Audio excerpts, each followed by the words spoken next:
Agar har kuni qalampir munchoq suvini ichishni boshlasangiz nima bo'ladi? Ta'siri siz o'ylagandan ancha kuchli bo'ladi. Qorindan bo'lish ketadi. Qalampir munchoq gaz va shishishga qarshi kurashadi. O'zingizni ishirilgan shar kabi his qilishni to'xtatasiz. Bo'g'imlar va mushaklar. Bu kuchli yallig'lanishga qarshi vosita bo'lib, suyaklaringizni mustahkam qiladi.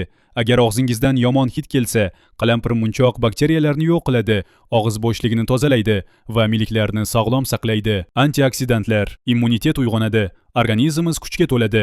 Uxlashdan oldin ichsangiz, miyang nihoyat tinchlanadi. Telefon doimiy vibratsiyada yotgandek emas, odamdek uxlay boshlaysiz. Qondagi shakarni nazoratda ushlab turadi, ayniqsa sizni ratsioningiz 90%. Ponchik va stressdan iborat bo'lsa, tanani tozalaydi, toksinlar, parazitlarni chiqaradi va jigar nihoyat azob chekishni to'xtatadi. Burun va ko'krakdagi qafasdagi balg'am. Qalampir munchoq shunday tozalaydiki, xirillamasdan erkin nafas ola boshlaysiz.